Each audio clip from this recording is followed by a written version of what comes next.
नमस्कार, जय हिंद साथियों।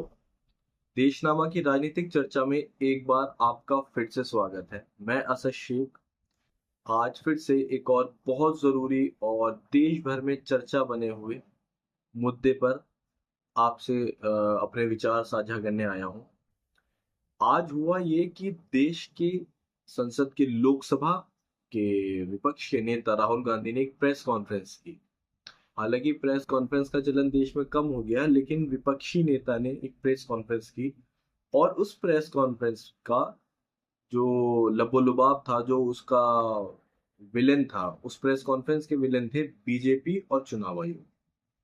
क्योंकि राहुल गांधी ने इस प्रेस कॉन्फ्रेंस में सबूत पेश करते हुए बाकायदा ये कहा है कि वोटों की चोरी हुई है, और ना सिर्फ चोरी हुई है, इस तरह से चोरी हुई है कि इस चोरी की वजह से 2024 में भाजपा तीसरी बार सत्ता में आई है।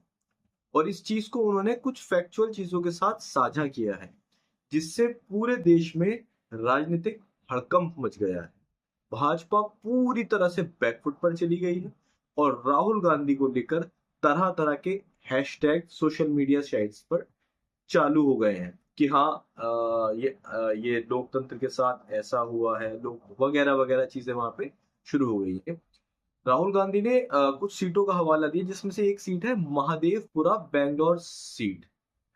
कांग्रेस ने ये दावा किया है कि उस पर करीबन 1,250 वोटर्स फर्जी झूठे वोटर शामिल थे, जिसमें से 11,965 डुप्लीकेट वोटर्स, 40,000 से ज्यादा फर्जी पते, 10,452 एक ही पते पर बल्क वोटर्स, यानी एक साथ एक ही घर में या एक ही एड्रेस पर, 4132 फोटो समस्याएं वाले वोटर्स और 33,692 फॉर्म 6 गलत के इस्तेमाल से जुड़े first time voters.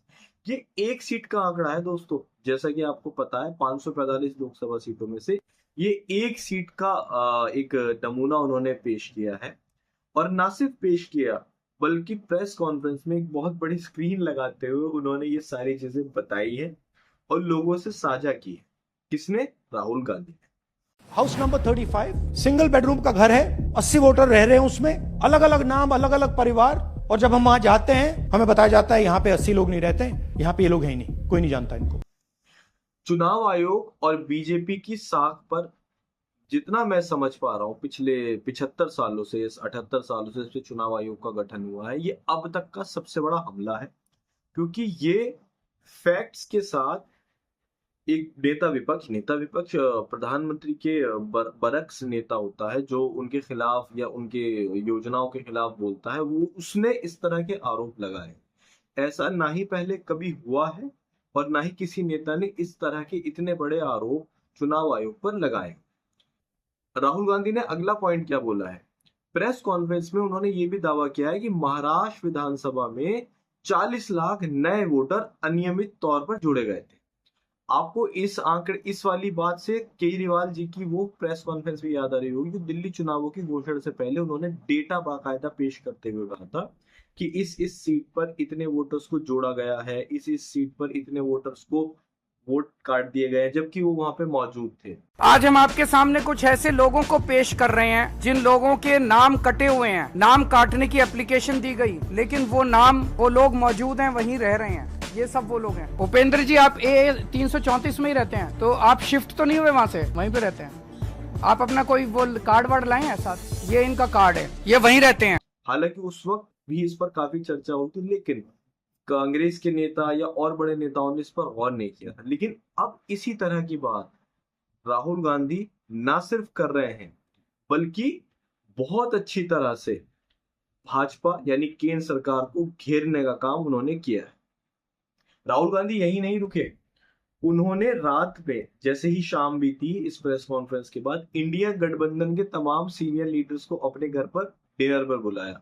Political dinner, purely political dinner, जहां पे भाजपा की सरकार के खिलाफ एक प्लान किया गया और स्क्रीन लगा करके राहुल गांधी ने ये दिखाया, ये समझाया विपक्षी नेताओं को कि ऐसे ऐसे वोटों की धांधली हुई है, ऐसे ऐसे वोट काटे गए और ये आंकड़ा लाखों हजारों में है। और इस पे मेरा भी एक सवाल है, जो कि बहुत सारे लोगों का भी हुआ, कि जब एक सीट पर इतनी धांधली हुई है तो बाकी और सीटों पर क्या क्या आंकड़े हैं या क्या क्या नाराजगी है। चुनाव आयोग ये भी पेश करके बताए, क्योंकि अब तो चुनाव आयोग बैकफुट पर है। अगर वो ये जवाब देता है, अगर वो ये कहता है कि राहुल गांधी झूठ बोल रहे हैं, हो सकता है राहुल गांधी झूठ बोल रहे हो, राहुल गांधी आरोप लगा रहे हो, तो चुनाव आयोग डेटा पेश करे और ये बताए कि वो झूठ बोल रहे हैं। और अगर वो झूठ नहीं बोल रहे हैं तो फिर लोकतंत्र पे भरोसा किसका और कितना रह जाएगा, ये एक बहुत बड़ा सवाल है। तो आने वाले संसद के दिन, जैसा कि आपको पता है, 21 अगस्त तक संसद का सत्र चलने वाला है और अभी सिर्फ 8 अगस्त है, यानी कुल मिलाकर के 12 दिन हमें मानने चाहिए, 12 दिन है। तो आने वाले 12 दिन, छुट्टियों के अगर 2 दिन मिला दे, 10 दिन काफी व्यस्त होने वाले हैं। और इन दिनों के बाद संसद में या मीडिया में राहुल गांधी एक बार फिर से उस रूप में नजर आने वाले हैं जो उन्हें पद मिला है, यानी नेता विपक्ष। नेता विपक्ष राहुल गांधी और सामने देश के प्रधानमंत्री, तीसरी बार लगातार प्रधानमंत्री नरेंद्र मोदी। तो आपके क्या विचार हैं वो लिख भेजिए और बताइए आपको क्या लगता है, क्या राहुल गांधी सही बोल रहे हैं या वो सिर्फ आरोप लगा रहे हैं। बाकी फिर से मिलेंगे एक और नए विषय के साथ। आप जुड़े रहिए देशनामा न्यूज के साथ। मैं असद शेख आपसे अलविदा लेता हूँ। धन्यवाद।